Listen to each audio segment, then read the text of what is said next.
Mr. Speaker, I move to suspend the rules and pass H.R. 2094. The clerk will report the title of the bill.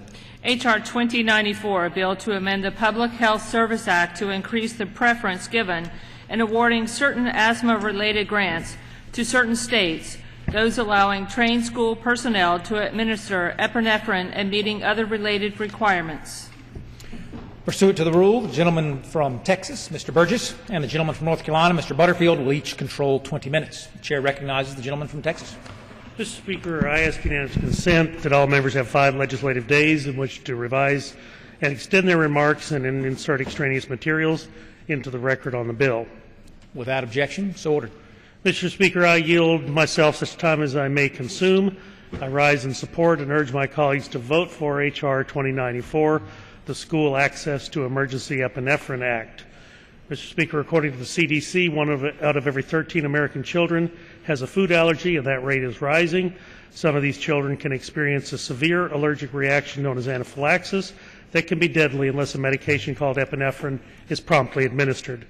Studies also show that 16 to 18% of children with food allergies have had allergic reactions while in school. If those reactions are severe, school personnel should be ready to effectively manage students with known allergies and to be prepared for emergencies. In 2004, Congress passed legislation to encourage states to allow children with known food allergies to bring their medication to school. However, there are many children who do not know that they have a serious food allergy, and they continue to be at risk.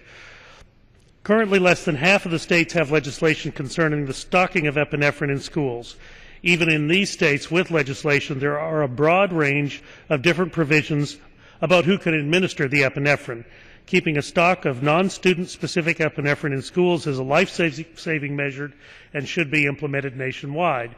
H.R. 2094, the School Access to Emergency Epinephrine Act, is an important step to protect children who do not know that they are at risk for anaphylaxis. The bill would amend the Public Health Service Act to allow a preference in awarding asthma grants to states that permit school personnel to administer epinephrine to a student in an emergency. Mr. Speaker, I will reserve the balance of my time. The gentleman from Texas reserves. What purpose does the gentleman from North Carolina seek recognition? Mr. Speaker, I ask unanimous consent to revise and extend my remarks. Without objection, so ordered. And I yield myself such time as I may consume. The gentleman is recognized. Thank you, Mr. Speaker. Mr. Speaker, I rise tonight in support of H.R. 2094, the School Access to Emergency Epinephrine Act. I am a co-sponsor of this bill and urge its passage in the House. Mr. Speaker, this bill provides incentives for schools to stock the life-saving medicine that is critical for students and school staff who experience an apoplectic emergency. Anaphylaxis is serious and life-threatening. It is often caused by bee stings, bug bites, latex, and some medications, and can take only a few minutes, just a few minutes, to cause serious harm and even death. Epinephrine is used to treat the symptoms of anaphylaxis and comes in the form of an epinephrine that is injected into the body and provides almost instant relief. Nearly 30 states, Mr. Speaker, across the country are working on legislation that would permit schools to keep a stock of EpiPens that aren't designated for a particular individual, but rather available to students and staff who experience an allergic reaction that can be treated with epinephrine. H.R. 2094 that we are considering tonight now would encourage the remaining states to work on passing and enacting a similar legislation. This bill creates a preference in the existing children's asthma treatment grant programs administered by the Department of Health and Human Services for states that meet certain requirements that are enumerated in the bill. Food allergies affect 5.9 million children. That's 1 in 13. This legislation is especially important because about 25% of individuals who are injected with an EpiPen for the first time don't know they have allergies that warrant the use of epinephrine. No student experiencing a severe allergic reaction at school should lose their life because there was no medicine prescribed to them. Mr. Speaker, simply put, the passage and enactment of this bill will save lives of countless students across our great country who live with severe allergies. And so I want to take a moment to commend the bill's author, Democratic whip, my friend from Maryland, STENY Hoyer, who has worked on this legislation for at least 3 years, and also for Congressman Phil Rowe for their bipartisan work on behalf of all Americans with allergies. At this time, if it's appropriate, I would like to yield such time as he may consume to the Democratic whip, the gentleman from Maryland, Mr. Hoyer. The gentleman from Maryland is recognized.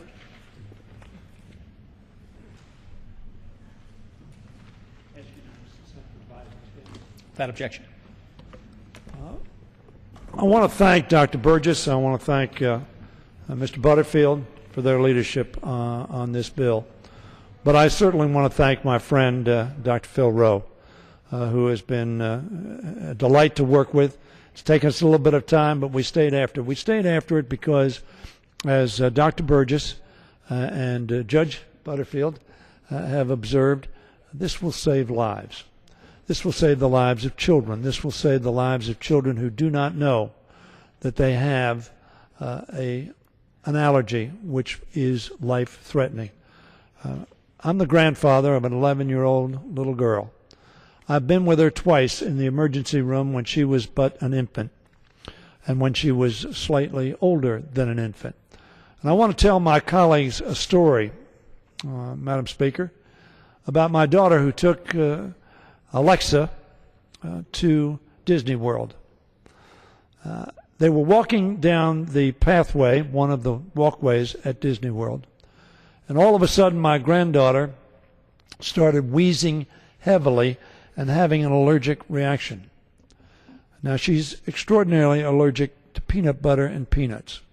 But she had had no peanut butter, she'd had no peanuts. As a matter of fact, this little girl was extraordinarily careful about what she ate. She comes to my house. She makes sure that I read the labels and she reads the labels. She brings with her her EpiPen in the little case that is always with her. But as they were walking down that pathway, she started to wheeze heavily, and they had no idea why. My daughter turned around. They retraced a few of their steps, and they saw popcorn being made. Popcorn being made with peanut oil. And the mere breathing in of that peanut oil air caused her to start wheezing heavily. Now, she didn't have anaphylactic shock at that point in time. She did not need to go to an emergency room at that time. But it shows how extraordinarily vulnerable people can be to these food allergies. And so I'm very pleased to stand here in support of this bill. I'm very pleased to stand here as a co-sponsor of this legislation with my friend Dr. Rowe from Tennessee. And I want to thank him. I want to thank him for his work. I want to thank him as a doctor and as a member of Congress and as a parent. He shared my concern, and we worked together. There were some difficulties to overcome, but he and I together, working with Fred Upton, and I want to thank Fred Upton and Henry Waxman, the chair and ranking members of the committee, as well as Mr. Butterfield and Dr. Burgess, for their help. They have both said, and I'm sure Dr. Rowe will say, this will save lives. It's not a mandate, but it is a suggestion. It is an urging to make sure that, given the fact that we have life-saving capability, that that capability be deployed and be present so that no child will have to die because of a reaction to one of these allergens. So I thank them again, and I yield back the balance of my time and thank my friend for yielding. I thank you, gentlemen, for those words. I will yield. I will reserve what remaining time I have, Dr. Burgess. Gentleman from North Carolina reserves. Gentleman from Texas. Thank you, Mr. Speaker. I would like to yield such time as he may consume to the gentleman from Tennessee, Dr. Phil Rowe. Gentleman from Tennessee is recognized for such time as he may consume. Thank you, Dr. Burgess. And Mr. Speaker, I rise to urge my colleagues to support the School Access to Emergency Epinephrine Act. This bill will encourage states and schools to take small but meaningful steps to protect school children from anaphylaxis. a severe and potentially fatal allergic reaction that can be triggered by a food allergy or even an insect sting. According to the Food Allergy Research and Education, 1 in 13 children has a food allergy, roughly 2 in every classroom. The bipartisan bill I introduced with Congressman Hoyer, and I want to thank Congressman Hoyer profusely today. His staff and my staff worked diligently on this bill to bring it to the floor, and would provide a preference. This bill would provide a preference for asthma-related grants to states that adopt laws to permit properly trained school personnel to administer epinephrine to a student reasonably believed to have an anaphylactic reaction. To obtain a preference, the schools would have to maintain a supply of epinephrine and ensure trained personnel are present to administer. This legislation has been scored by the Congressional Budget Office at no cost to the taxpayer. Our bill simply builds on an existing preference system signed into law in 2004 that helped make student self-administration of epinephrine a reality in 49 states. Anaphylaxis, however, is not always predictable. An individual, adult or child, could have a severe allergic reaction even with no prior history of a food allergy. And I've seen this many times in my practice. Because anaphylaxis can cause death in just minutes, it is essential that epinephrine, the best treatment for anaphylaxis, be readily available for treatment. In most states, however, schools are not required to keep epinephrine stocked in case of emergencies. The result is needless tragedies like that of Amaria Johnson. Amaria was a 7-year-old girl, the same age as my granddaughter, who lived in Chesterfield County, Virginia. On January the 2nd, 2012, she died from cardiac arrest and anaphylaxis as a result of eating a peanut. I had the opportunity to meet Amaria's mother, Laura Pendleton, at a briefing that Mr. Hoyer and I hosted on our bill. Her story is absolutely heartbreaking. As a father and a grandfather, I can't begin to imagine what she had to go through. In response to her death, the Virginia legislature passed what has become known as Amaria's Law, which required public schools in the state to keep epinephrine on hand. But while 28 states now have laws allowing schools to stock epinephrine, the states requiring the same remain in the minority. A set of 2 epinephrine auto-injectors costs about $150 and are good for a year. With new competition in the marketplace to produce what are commonly known as EpiPens, I'm confident the price will come down even further. The training required to use an EpiPen is minimal. School personnel could be trained by an EMT or school nurse in a brief session. The auto-injectors themselves are safe and very easy to use. The needle is covered by a protective sheath and only comes out when the EpiPen is pressed against the leg.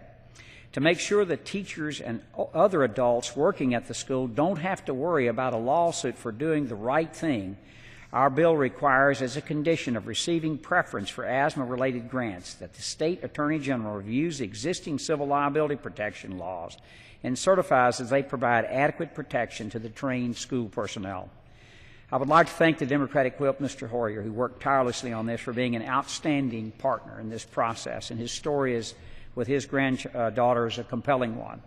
This has become a bipartisan process at every step of the way, and I would also like to thank Chairman Upton and Mr. Waxman and his staff for helping advance the proposal.